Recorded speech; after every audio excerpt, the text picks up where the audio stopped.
Our next reader is the progenitor of splatterpunk. And when I found out about this guy, I found out that I was not alone in the world. I found out that existing in hell was perfectly fucking permissible in an anthology called Midnight Graffiti, with a story that features this next person. And then I read a book called Goth Chic by Gavin Baddeley that explained the splatterpunk movement to me. And I knew I wasn't alone. I found essentially the Leopold Bloom to my Stephen Daedalus later in life. And I fucking mean that. I mean that. The Leopold Bloom to my Stephen Daedalus is this next performer. I don't say that lightly either because people don't get the reference. But John Skipp is indelible. John Skipp is a legend and a treasure. And all that shit we say about old people who don't work, but except that he works and he has some great stuff for you. Yeah. And he will continue to work. John Skipp!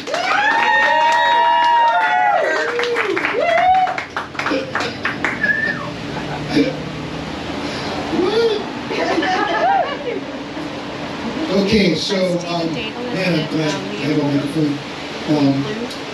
So I was debating whether to read a story called Depresso the Clown, which I often read at more events like this, when it's all fucked up and so forth, but I read it a lot. And I was thinking about, recently wrote the intro or the foreword to this book called Sinister Societies, in which I was asked to tell a sinister secret, and I did. It's all fucked up. So that's a possibility. But then, when I realized how fucking full of genital juice this reading has been, it occurred to me that I might want to do this other story, which has actually been provided with moisture from above. So this is a book called Stories from the Motel Sick. And several of us are here. Bridget is in there with me. Garrett's in there with me. Linda says this might be the best story I ever wrote. So, fuck it. I think I'm going to read this thing. I don't know if it's learning, but it talks about learning. I'm wearing the right glasses. I'm not. Hang on a second. I adjust my eyeballs. I'm old. I get it.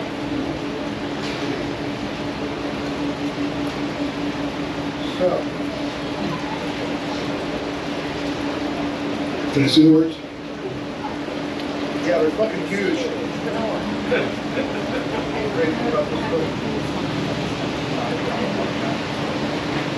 The great thing about this book is the letters are fucking huge.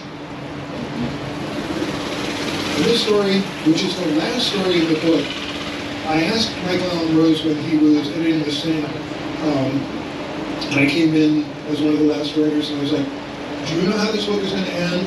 And he's like, no, it'll be a story, and it'll end. I go, no. Anthologies need like something that puts an exclamation point at the end of it. Can I do that? So this story is called The Last Room at the End of the Very Last Hall. I've never read it out loud before. I hope it's any good.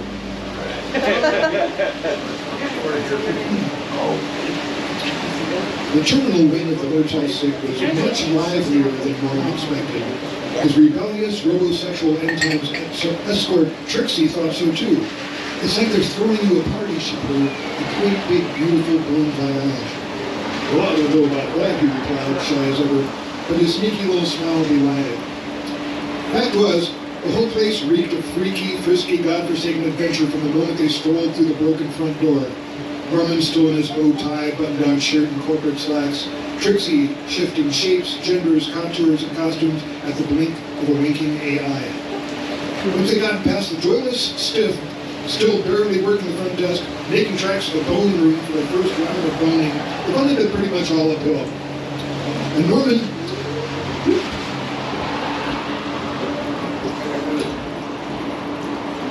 Norman totally didn't mind dumping the bulk of his meager life savings on one fuck-all lost weekend. When there's no life left worth saving, he told her, and honestly, why the heck not? They met in the parking lot right outside the Smallwood Medical Center, here blocks from the Motel 6. He just got in the news, did not know what to do. Norman Boring was 46 years old when the death sentence landed like a turd at his feet. Turned out that his ultra-safe, thrill-free life had left him with cancer of the everything. Maybe a couple months left tops, not that anyone was counting. Norman was a cubicle drone, a hamster with a desk instead of a wheel. His job was soundlessly juggling numbers, which is kind of ironic when you gave it some thought, because not only could he not juggle anything else, no close friendships, no loving relationships, not even a 3-pack of ping pong balls, but he'd been saying good night and good morning in just the same bland way to just the same bald people for so many years he'd entirely lost count. The word boring was stamped in his mailbox. The word boring was stamped on his desk. The word boring had been stamped on his spinal column pretty much from the day he was born. But the second he knew he was dying, was really, truly dying for sure, it was like a boot lifting off the back of his neck. And suddenly there she was, as if in answer to his prayers, even though he hadn't prayed since before he was 5. She was every woman he had ever wanted, every man he didn't know he wanted until they showed him how. She tricked him out so many times in so many ways his head was spinning. First in the bone room, then in the grown room, then in the picnic with Patty the bone room. A couple hours later, when they both could walk again, Trixie took him to the Phantom Lobster room where they inhaled lobster ectoplasm that was 98% less filling, but tasted just like the real thing. At that point, he was feeling a bit existential, which is to say, sad. So philosophy became the central topic of the day. What was the point of existence, he wondered? Had he, in fact, simply pissed away his life by strictly obeying instead of praying? Was only now realizing it, now that it was too late? The answer, of course, was yes. But she also was quick to point out that it wasn't too late. Today was the proof. He could seize every speck of what was left of him, starting right the fuck now. It was the kind of advice you expected from your best friend, not some fuckbot on the run. Pretty big as a sweat. Not some fuckbot on the run you just met in the parking lot. The beautiful thing was that she was fully autonomous, 100% unplugged, had her own astonishingly complex thoughts and spontaneous responses, which is to say that she had grown her own soul.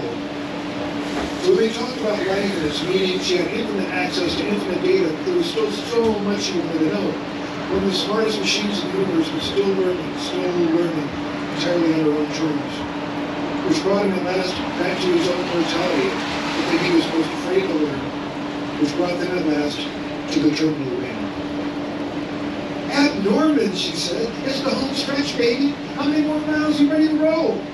Jeepers, I don't know, Norman said, not being his default position, then grinned.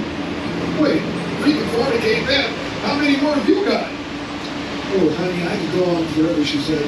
I've seen all the way to forever and back. I do it all the time. I do it for fun. Smiling into his eyes, I'm looking at forever right now. And so, of course, he kissed her. Kissing was the best, so they did it a lot. In his number-loving brain, he was running a kissing counter, even though he knew it was both stupid and distracting, keeping track of all the tender smooches they exchanged, both little and long. Excuse me, said a squat, hairy man with angry eyes pushing into, then past him. Jesus Christ! Oh, Jesus, you're fucking Christ. Trixie hissed. What's your hurry? Maybe you're just unhappy, he said. Most people are. Well, the man said, you two must come from Planet Stupid, or my name ain't Tucker Krabson. Which part of Terminal Ward do you dumb fucks not understand? Trixie bristled. If you like, I could speed up the process for you, like right the fuck now. As she spoke, she grew. 7 feet, 9 feet, 12, towering over Tucker like an ornery Sasquatch. Tucker gasped, shrinking and tinkling his jeans. I'm just trying to get to the boulder room, lady, before the next avalanche starts. Ooh, said Norman. It was something he hadn't considered. Trixie saw it, grinned. So you want it? I don't know. That's not what your cute little face says. Come on. So they followed Tucker down a corridor. Down the corridor. Yeah, I can't turn baby. I'm old. Down the corridor with lines of people all waiting to get into one room or another, through one endless door after another. The acid bath room, the hammer room, the poison tea and biscuit room, the prank room, the starving room, the sticker head in the oven room, or even special celebrity rooms, recreating beloved imaginary death scenes of yore. The Ray Bradbury Gulp room, now with more lions, the Dario Argento Memorial Razor Wire room. When they finally got to the hammer room, Tucker paused in the open doorway. "Bet you don't have the guts to..." "Ah!" he said. As a boulder mashed went sideways, a densely spray painted the corridor with red Tucker bolognese. Suddenly, the notion of dodging boulders didn't seem that super fun, and Trixie was famished. So she booked them an hour in the oyster room, grazing naked as they crawled from giant shell to giant shell. The rotating doors were enormous lemon wedges. They swam in the vast pool of cocktail sauce and a couple other things too. It was only then, reeking with love and horseradish, that Norman's fresh, fatal blood poisoning kicked in. And he was rolling down the corridor, flat on his back, slung like a broken, vomiting suitcase on the rack of some bellhouse luggage cart. Trixie was saying, "Oh, Norman, goodbye." Or at least that's how it felt. Overhead lights leaving ghostly trails, bulging wall sconces glowing as the walls closed in. He tried to assure her that he would be fine. It came up in chunks. She jumped back just in time, falling behind as the cart rumbled forward. He saw her surprisingly tiny hand wave, reflected in Dr. Smallwood's horn-rimmed safety goggles, growing smaller and smaller as it rolled and rolled farther and farther away.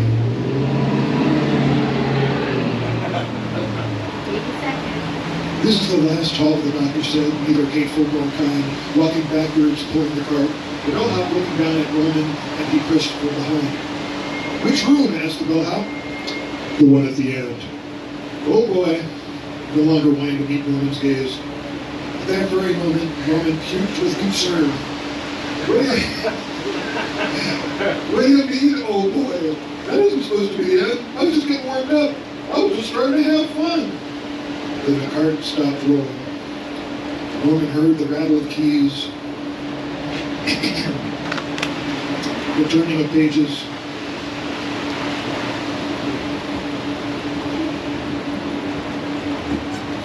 How come everybody doesn't have this problem? I dropped my book. There you go.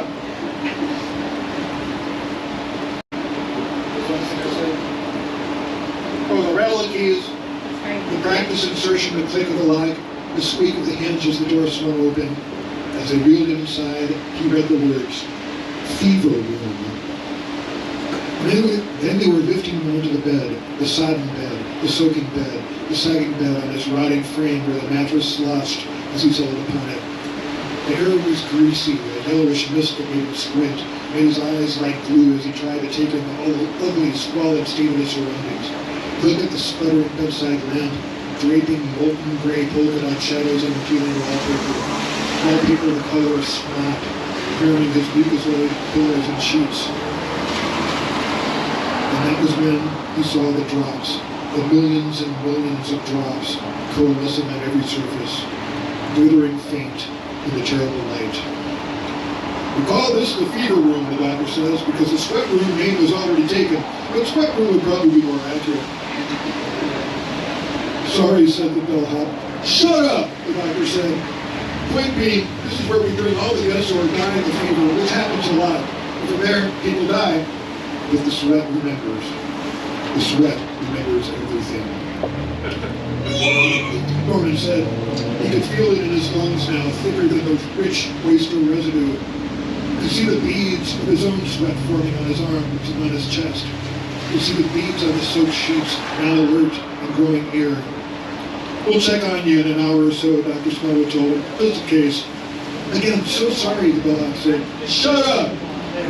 The door closed, and Norman was alone. with them. The drops came down the walls, whispering at first, then gaining confidence. They had all known each other for years and years after all, some for decades, some for more. Each bead of sweat was a memory, each memory distinct. Though they swam together, merged as pools and streams, each drop was a self in itself, a 12D snapshot of being awake and aware and at home within the sphere of its experience. As Roman lay there, his own memories beating up from the feverish sheen of his glistening skin, memories of work and work and work, memories of cars, memories of endless sleep. And he asked himself, who am I without my dreams? And he asked himself, who am I without my past, without my future, without my flesh? Who am I without my shame, my lust, my fear, my this and that?